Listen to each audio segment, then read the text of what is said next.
And tonight's guest, Craig Silverman, is an expert and pioneer in the field of fact-checking. And he was amongst the first to use the expression fake news, which lots of people, even presidents, use these days. And after his keynote speech, he will take questions, mine and yours. So just give me a hand whenever you feel like asking a question afterwards. But first and foremost, media editor of BuzzFeed, founder of Emergency Info, and lots more, Craig Silverman.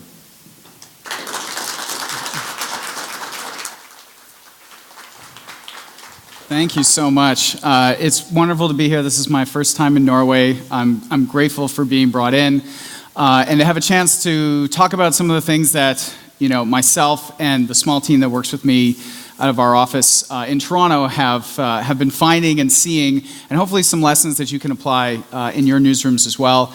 When I was thinking about titles for this talk, I ended up going with this one, which I hope isn't too frightening. Characterizing this as an information dystopia, maybe a little, overreactive, but the truth is that it's a very complicated information environment. There's a tremendous amount of manipulation, fakeness, criminality that's taking place in it. And I think the good news for journalists is that there is so much for us to investigate and uncover. The challenge, of course, is figuring out how to approach this and also getting our newsrooms the skills and the resources they need to be able to do this.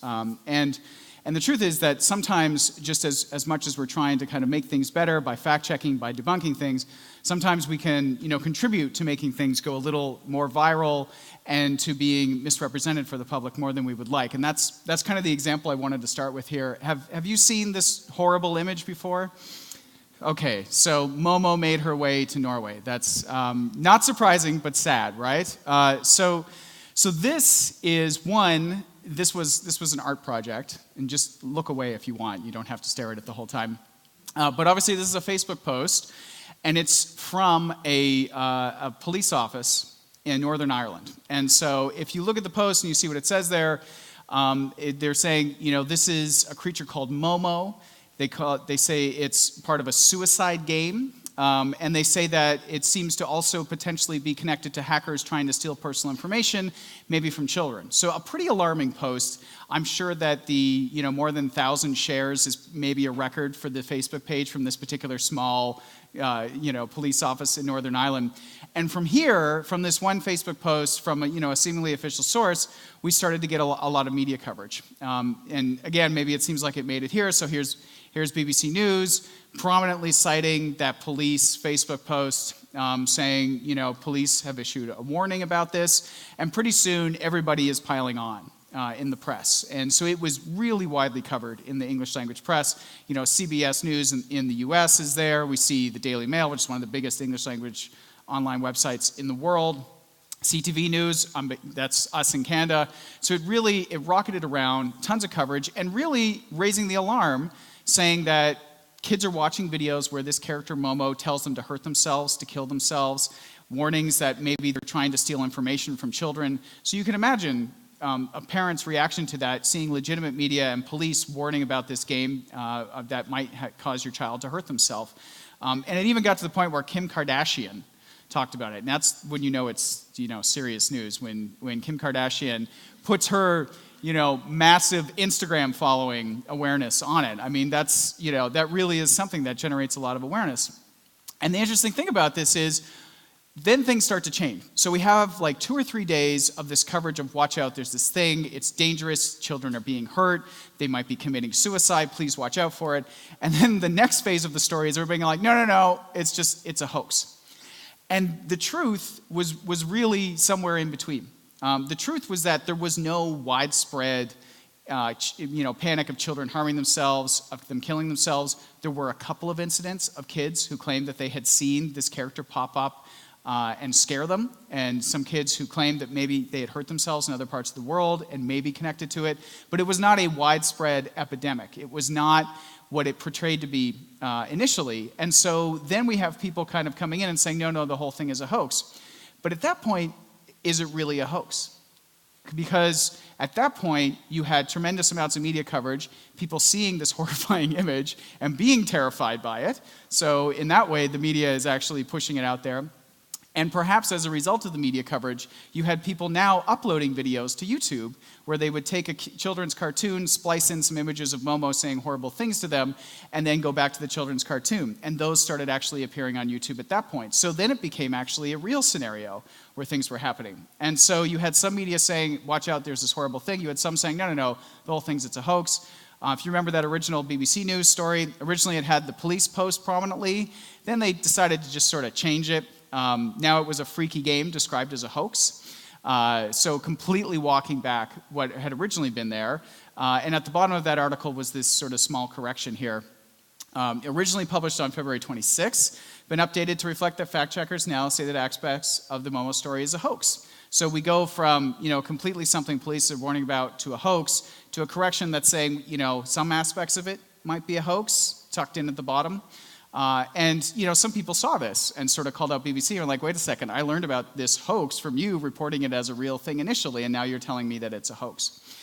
And so we have this whole dynamic that has played out on just one story, granted one story that got a lot of attention, that I think certainly in English language media reached a lot of people in many, many different countries. And the truth of it was very confusing and very difficult. And in the end, for us, a reporter who works with me, Jane Litvinenko, when we were looking at it and deciding what to do, because our team is focused on debunking misinformation, we looked at it and we said, we can't actually find any real Momo videos that existed, but we also know that there's been so much media coverage that now Momo is a thing people know about and are scared of. So what do? And we ended up trying to explain how the media had basically amplified this thing into much more existence than it ever had, and then turned its back on it and said, oh, the whole thing is a hoax. And this is the kind of confusing, difficult things that we have to contend with in today's information environment. And you can see how this played out. If you look here, the interest in it, this is the graph from Google Trends. This is worldwide searches for the word Momo. And you can see it actually sprung up in the summer, and there were some initial articles about the Momo challenge. And then it basically became a huge attention-driving event on an almost global scale just in the span of a couple of days, based on really one or two posts from police and then media deciding that this was something we could actually get a lot of attention for, and media deciding that this is something we had to warn people for. I do think there's a few lessons that we can take from this. One is that we have to look at the internet and understand that there is a culture that exists there. There are many things between the real world and the internet that interact and that flow from one to another, but there are a lot of things that are very native to the internet and the culture of the internet. And understanding that, after something gets so much attention, like the claims about Momo, there absolutely are people on the internet who will take that, realize people are paying attention to it, and start to try and game and manipulate the media, by uploading videos to YouTube that wouldn't have been there before with Momo to make it seem like they had been there all along. And so understanding that element of it and how that can impact the real world, I think is important. It started with a police post on Facebook, and I think most news organizations would say that if the police are saying something, that's a story, right? You would quote that, and just like the BBC did. But the reality is that, do the police really understand what Momo was or wasn't? I mean, that post had some crazy things in it that just weren't true. And it's clear that official sources don't understand everything about these kind of internet culture things and memes and whatnot. So if you rely solely on them, you're reliant on their understanding or lack thereof, which creates a lot of problems for us in the press, I think. The third point, which I think is one of the biggest ones here, is that Momo existed to a certain extent as a small thing that, there had been a few videos, there had been some incidents, but it wasn't the widespread panic that media portrayed it as. And in that sense, we kind of amplified it into existence to where it was something that everybody around the world was worried about, maybe not for legitimate reasons.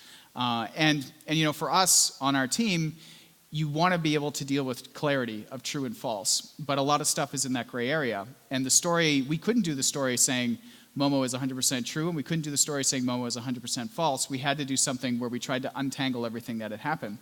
And the truth is that story ended up doing extremely well, which was a nice lesson for us, if you look at just the amount of views, that nuance can work, that not having to go for the quick hit can work as well. And I do think that's a good message that we try to reinforce a lot for ourselves. And of course, the last thing is that BBC correction. Before I was really interested in misinformation and disinformation, I spent 10 years cataloging corrections and errors in the media, which I know sounds terribly exciting. So I've read, I don't know, hundreds of thousands of corrections, and we're still stuck in this zone where we put them at the bottom and they don't get a lot of attention, and they don't really acknowledge the amount of attention that the initial incorrect information received. And so we're still struggling to really adapt those to our new world. And I think these are a lot of challenges. You know, the Momo story was literally just like last week, but this is the kind of thing that plays out again and again and again. And I do think that our newsrooms, you know, we have to be equipped to really deal with things like this. And it's not something that is specific to people on an internet culture beat or specific to fact checkers and debunkers. I really do think that the skills that you need to kind of pull these things apart can apply to every single beat in a newsroom, which is why I think it's really essential that a lot of these approaches and skills are spread. Now, that being said, let me step back and sort of, where did we get to the point where there are so many news organizations that can't wait to declare something a hoax, which in and of itself is actually a really good thing, that we don't take things at face value. It starts, and granted, I don't know the history of fact-checking in Norway, so it's possible that it predates the United States here, and I apologize if I'm not giving Norway its credit, but my understanding of kind of the term of fact-checking, it starts in a very sexist way in the 1920s in the United States. So Time magazine is new at that point, and they start to hire women, and only women, for a specific role that they call fact checkers. So men are editors, men are reporters, men are executives, women are secretaries, and women are fact checkers. And that was the way that they divided things in that organization. It remained that way for a very long time. And in this case, you have the co-founder of Time talking about any bright young girl having just a very pleasant time with fact-checking, filled with happy moments and memorable occasions. And so the idea here was that, yes, it's a job, and yes, it's something we value, but it's women's work in sort of that demeaning way that they viewed it at the time. And so the job of fact-checkers was really to take the work of reporters and to go through it line by line and to see where the information came from and to see if it was accurate or not. And the fact that the people they were hiring were women and the men doing the reporting, it was men doing the reporting, they didn't always necessarily feel like they had the ability to challenge everything there. But over time, that really did start to change. And over the ensuing decades, this element of fact-checking, where the reporter submits, you go through and you find every fact and you check where it came from, you check all the quotes, this really took off for higher quality magazines in the United States and spread to some other places, and became a discipline where it really was a mark of quality, where you had teams of sometimes 10, 15, 20 people who all they did was check facts on articles in magazines. And this was kind of the closed model of you check it before you publish, and then you publish. And then it started to change. Initially a little bit in the late 60s. And again, I'm Canadian, but this obviously has a bit of a US bias, but this is where a lot of this stuff has come from. In a lot of, among conservatives, they felt that the mainstream media was really biased and filled with liberals. And so starting in the late 60s and then getting into the 80s, you saw a lot of people active in conservative politics and conservative activism start to create media watchdog organizations where they would, in their point of view, they would expose liberal media bias and point out the mistakes, point out the way this article was being framed to take a particular political position, even though it was presented as news. And so we ended up having this kind of external fact checker emerge. And over time, it wasn't just people on the right. Liberal organizations began kind of as a counterweight to launch their own kind of fact checking and media watch organizations.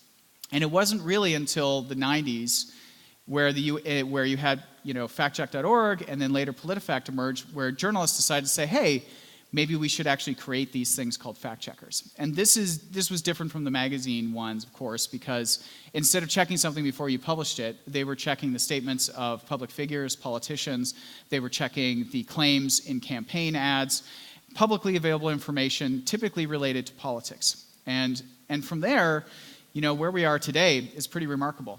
The Reporters Lab at Duke University in the US tracks the number of fact checkers worldwide. It's right around 150 or so, and you can see from that chart that it's really grown. There's been an explosion. I think, frankly, one reason for recent growth in the last few years, and you can see the line has gone up a fair amount in the last few years, is that Facebook is now paying people to be fact checkers. There wasn't a lot of money in running a fact-checking organization. Truthfully, there isn't a lot of money still, but there's more than there was before.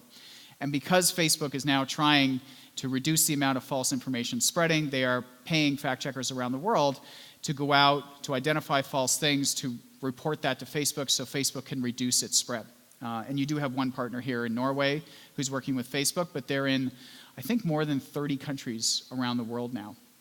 And you can see that the distribution is increasingly global. There's more and more of these. There are a lot of them in the US, but they're emerging in other places.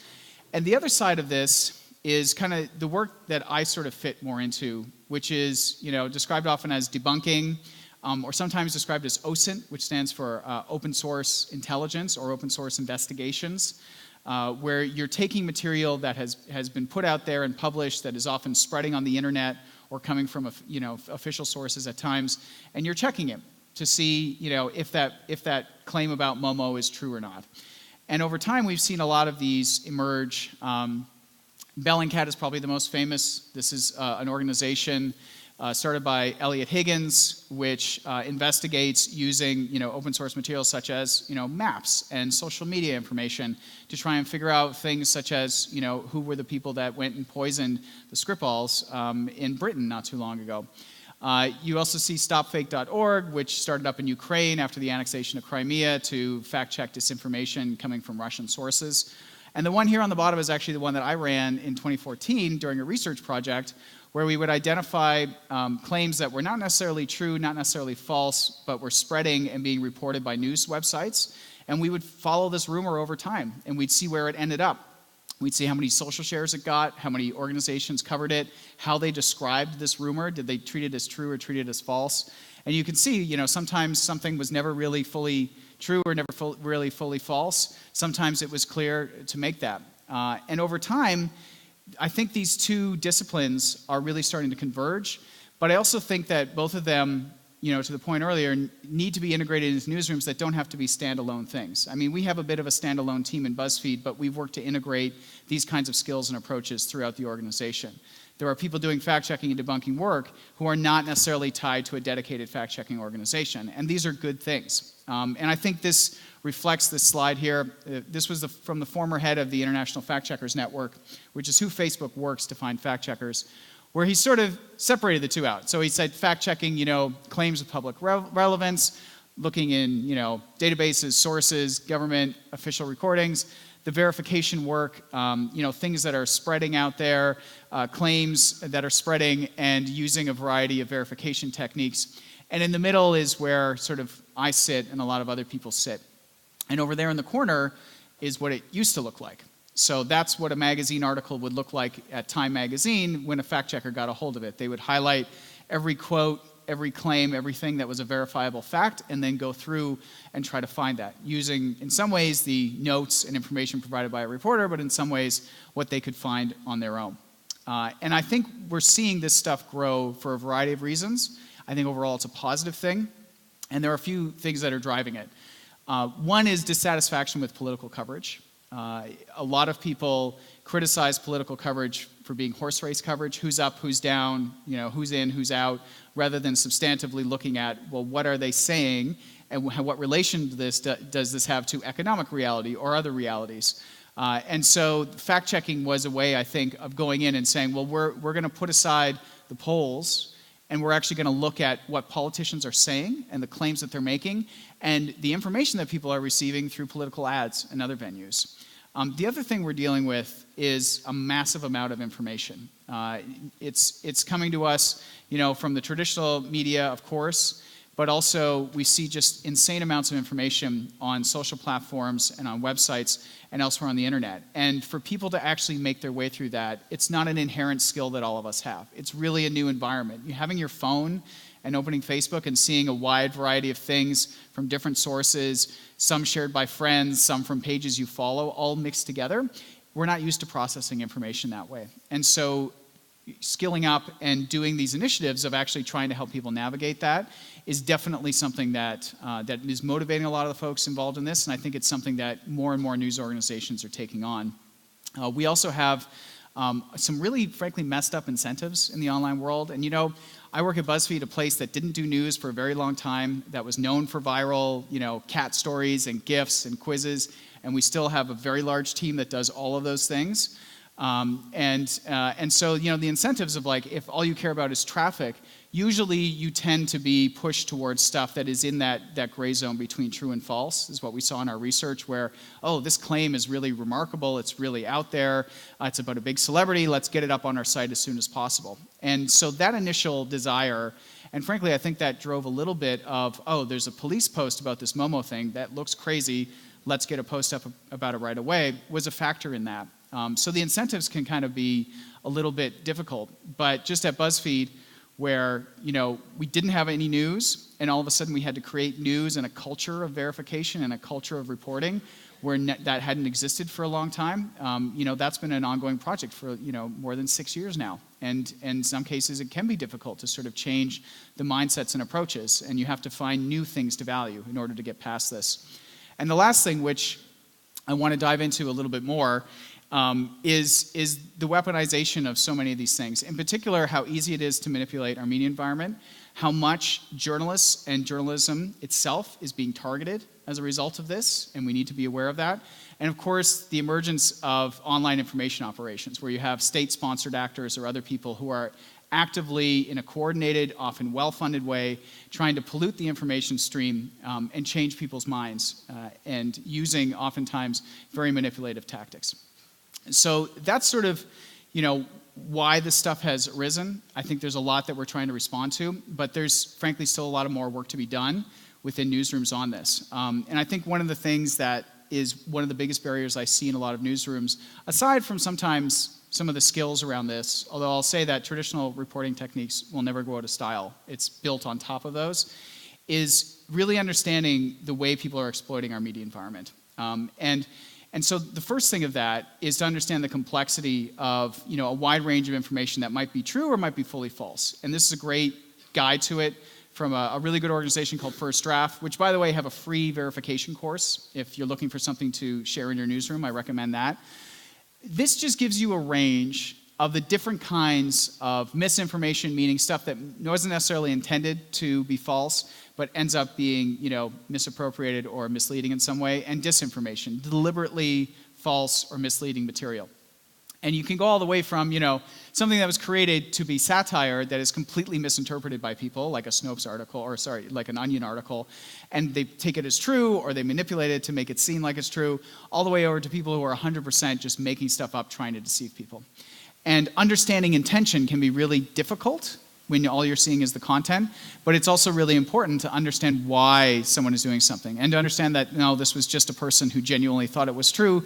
They're not really trying to pollute the information stream. It just happened accidentally.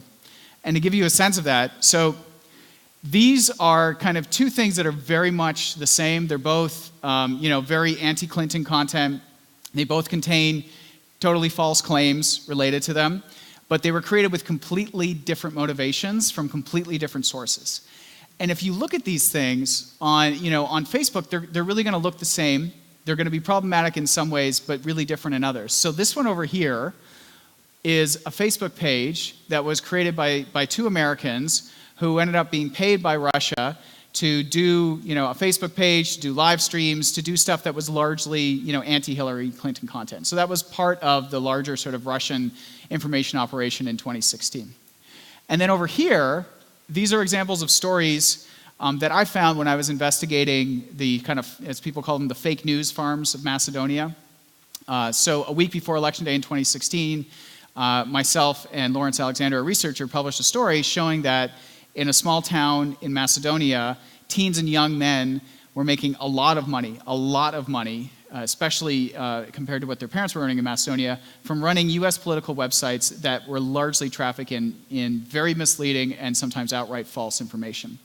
And their intention wasn't, the Russians paid these guys because that was their goal of helping Trump and creating division in American society.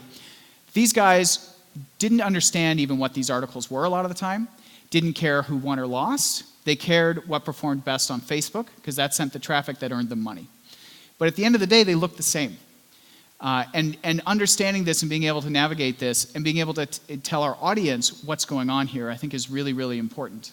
Talking to some of the Macedonians for the story, I was asking them, like, do you understand that a lot of your content is not true? And one of the guys said, yes, we know that it may not be true, but this is what works. This is what's getting people to click. And that goes back to those incentives out there. Sometimes it sends us awry, sometimes it will send people like the Macedonians awry, and sometimes it will also affect people as well.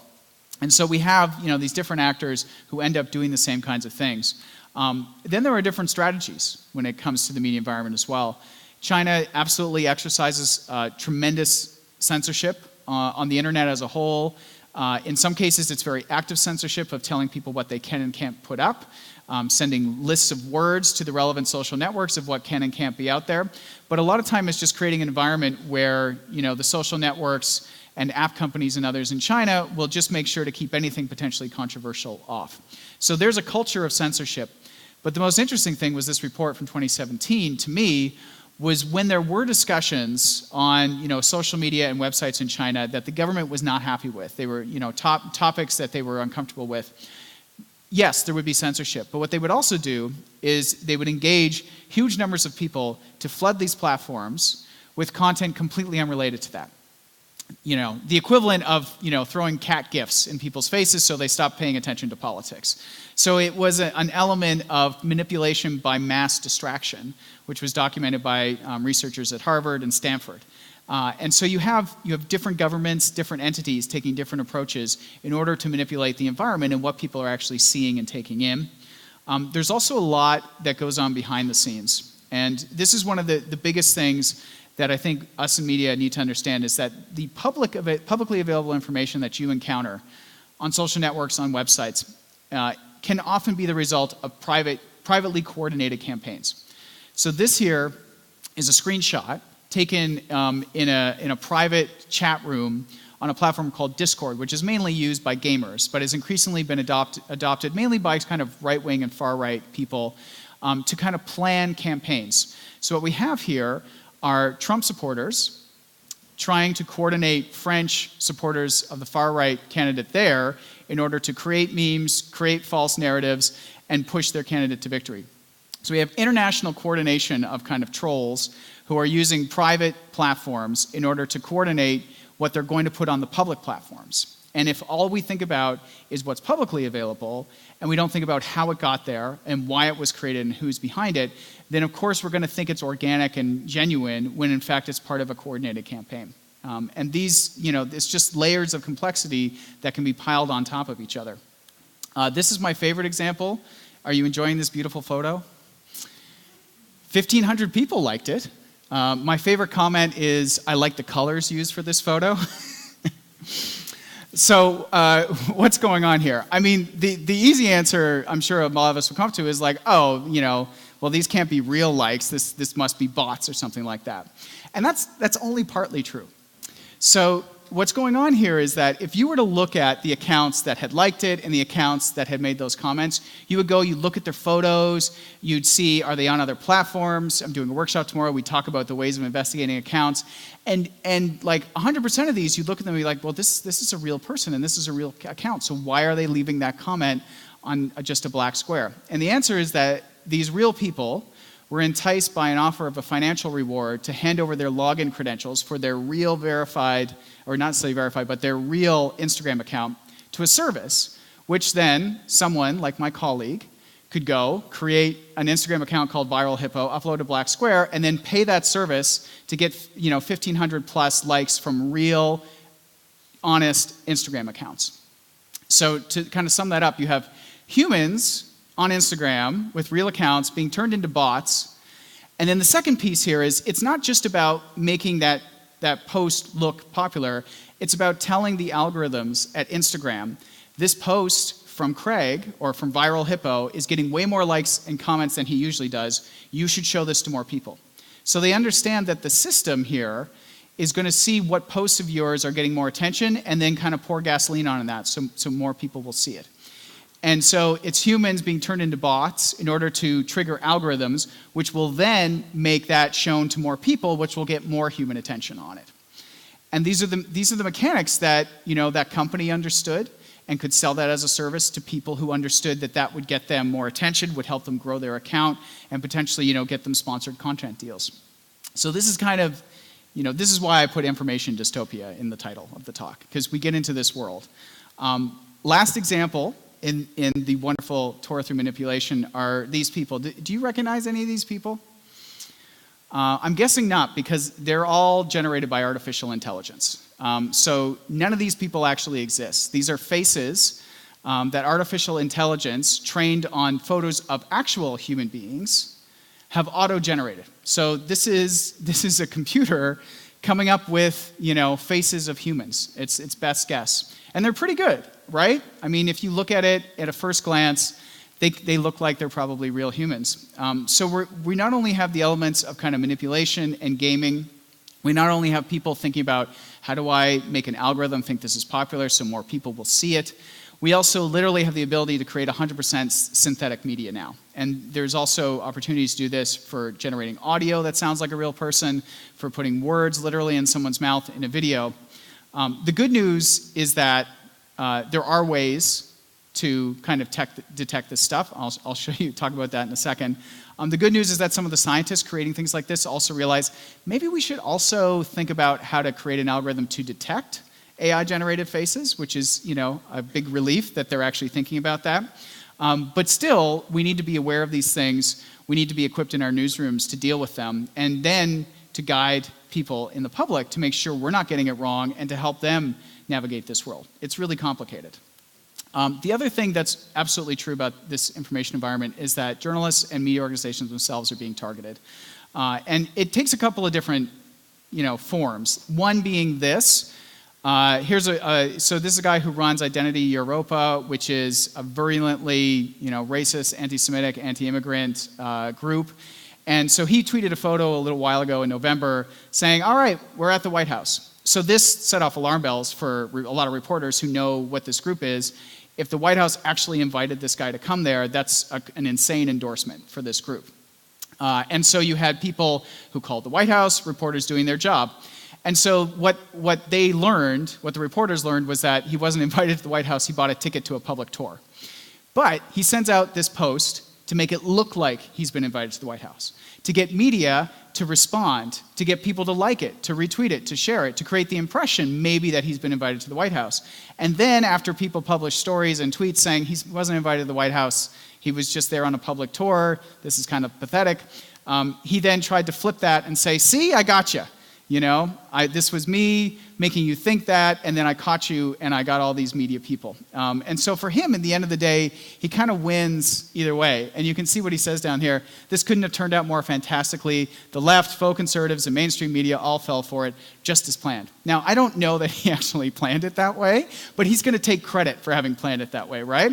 So he's going to win either way. And he wants our attention. He wants us to take our time, and he wants us to, even in the act of debunking him, to give him more exposure. So oxygen in any way they can get it is really, really important and something that people are striving for. And I think there's also, this quote sums it up well. This is from a guy named Microchip who runs a lot of far-right bots on Twitter. And this is him kind of expressing disbelief that journalists continue to cover what he is doing. So he'll put out crazy claims, he'll try to make a conspiracy hashtag trend, and what he says is that most of it is contrived to force outrage and get journalists to cover it because they buy the meme. And even he says they really should have figured this out and stopped covering us already. So we have to think about the times when not covering something, in addition to how we cover something, is really relevant. And I hate to give him credit, but I have to say the concept of buying the meme is pretty good, because all these guys are doing is just generating stuff, putting stuff out there again and again and again, and any attention they can get, whether it's amplifying it or debunking it, for them it's a win either way. Specific to fact checkers, one of the things we've started to see emerge are fake fact checkers. So after Jamal Khashoggi was murdered, this organization on Twitter, claiming to be a Saudi fact-checking organization, they claimed that this photo of him and his fiancée was actually photoshopped.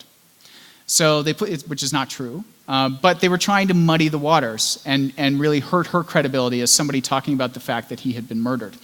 And we reached out to them. They agreed to do an interview, and then they were like, no, maybe we won't do an interview.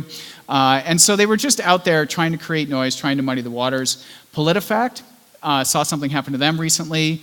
They give ratings, and then you can go to their website and look at how many ratings they've given Donald Trump and how many are true and false and all of that. And what somebody did was they doctored an image to make it look like PolitiFact had never rated anything Donald Trump had ever said as true, which was a good way of tagging them as being biased against Trump. And so that was just simply someone manipulating that image to make it look like there hadn't been a single true rating for Donald Trump in all the time that they've been rating him. Maybe you're familiar with this one. I understand that Sweden stole the name of your fact-checking organization. Is that right? Is there a lot of bad blood over that, or what? I refuse to go to Sweden now. I just want to say that. But the interesting thing for me was before the real one launched, there was a fake one using the same name but a different domain name that launched early on. So once the general public, there was general awareness that, there's this fact-checking organization launching in Sweden, somebody decided to game that, launch their own website before, stole some of the graphics that had been out there, and tried to sort of create that element of confusion. So we're in this world now where we have, completely fake images generated by AI of humans, we have fake fact-checkers, we have, people planning in private to manipulate things, all this stuff coming together. And there's a goal in a lot of it, which it's not always to necessarily convince people of something. And I think this explains it really well. This is a quote from a wonderful article in the Washington Post. It looked at a guy who spends his days creating just completely false stuff, and he creates it to appeal to conservative Americans because in his view it exposes how dumb they are. And so he's out there actively polluting the information stream in his mind to make a good point. It's not a good point. And on the other side, the story looked at a woman who consumes his stuff and believes it, and contrasted the creator with the consumer. And this summary of her talking about, she doesn't believe everything she reads, but she's distrustful of mainstream media and fact checkers. So creating that level of distrust in mainstream media, in fact checkers, creates an opening for other things to come in, right? And this line that sometimes felt to her like real facts have become indiscernible. The truth was often somewhere in between. If you can pull somebody away from having a grounding of believing that something is true and something that's false, if you can put them in a position where they're not sure what's true, they're not sure what's false, then you have an opportunity to pull them wherever you want. And in her case, she was pulled into really hyper-partisan, conservative Facebook groups and pages. And over time, that really was the only place that she felt comfortable. She couldn't consume stuff from a different point of view. She didn't want to consume mainstream media. And a lot of times that's a result of the manipulation of the targeting of journalists. You delegitimize those things to the point where people are kind of a little bit adrift and they'll latch on to something else for their worldview, for forming that. And I think this is something that is taking place, and she's one example of that. So finally, I've talked a little bit about skills, and I don't think we should feel this is a really daunting thing. Again, traditional reporting skills absolutely matter. They don't go out of style. It's the foundation of everything. But there are things that we need to develop in our newsroom. One is the awareness of everything that I just went through. If journalists understand these dynamics, that things are being gamed and manipulated, that they are a target, then they go about their work with just that little bit more knowledge, and I think that's really important. But the other thing is to not be daunted by the technological environment, by the internet. So these are some fake faces, but fortunately the AI isn't that great yet. And so when we're dealing with AI-generated faces, one of the first things that you should be looking at is the background, because they're getting reasonably okay at generating faces, but the background doesn't actually look like a real place or a real thing. So studying the background in profile images is, I think, more important than it's ever been before.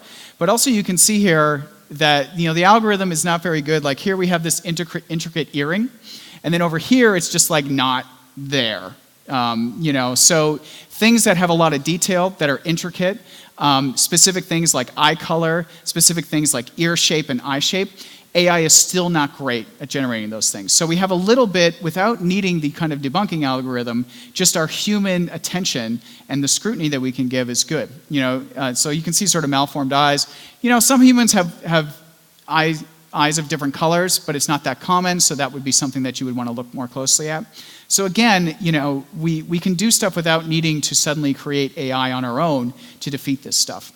Second thing that's really interesting to me is the use of automation in fact-checking. So this is a page from Full Fact, which is a UK fact-checking organization, where they're taking a transcript of question period in the UK Parliament, and they're actually using that.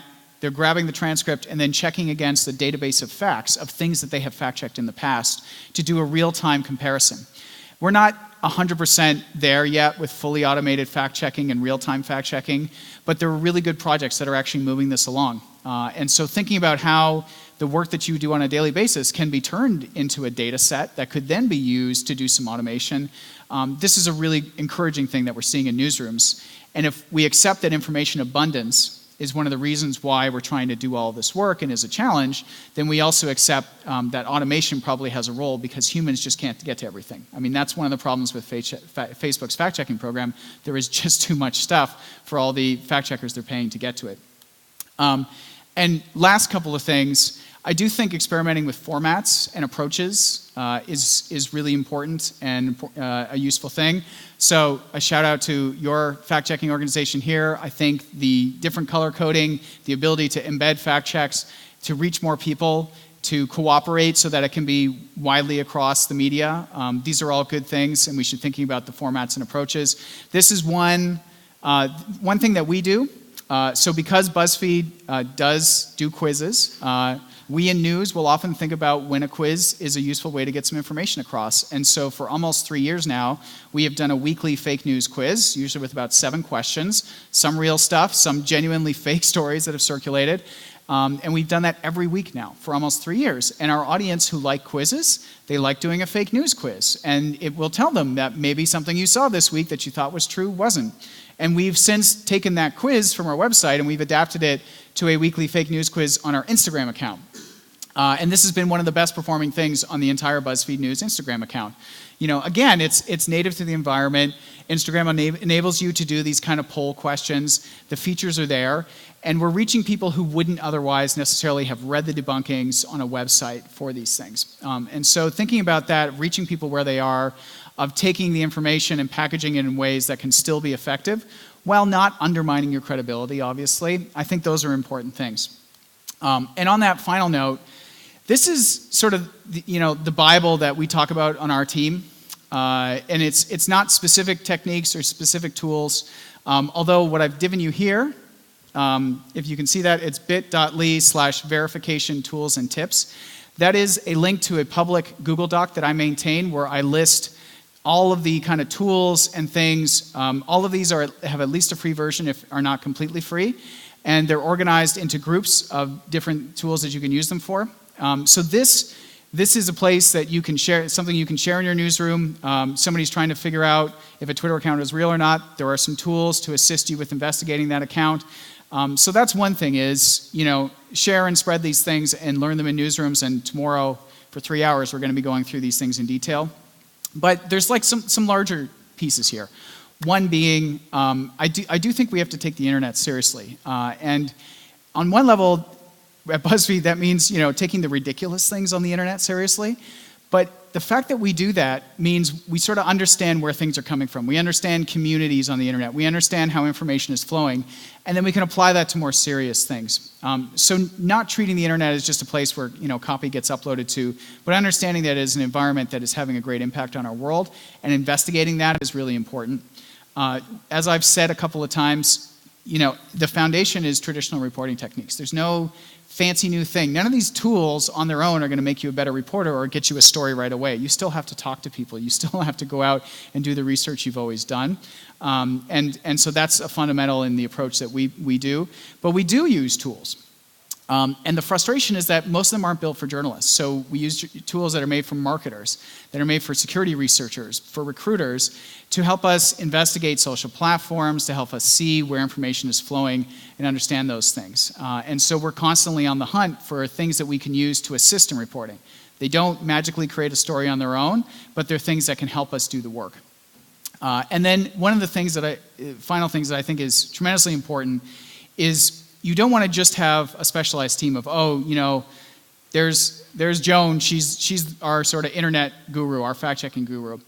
One of the things that was said early on by Editor-in-Chief Ben Smith is that everybody in the newsroom should be thinking about, debunking things that are false investigating scams and other kinds of manipulation on their beat. And so every team in our newsroom, from health to world and on, have found stuff on their beat. It really does touch every beat. And if you don't want to be the journalist who falls for the thing, you want to be the journalist who finds it and points it out. And I think there's an opportunity on everything for that. And then the last piece is that beauty of understanding when perhaps not publishing something or not giving more attention to something or finding the right angle on something is the best thing that you can do. And we know we have a pretty large platform at BuzzFeed. We can reach a lot of people. And we know that with that comes a responsibility that we have to think, are we amplifying somebody who is really trying to be amplified? In the act of trying to debunk something, are we actually making it worse by giving it more exposure, as we saw with Momo? And so that's something that we factor in and we discuss all the time, of whether someone or this piece of information actually exists solely for the purpose of getting media to jump on it, to fall for it, or try to debunk it. And with that, I'm happy to take some questions, and thank you very much.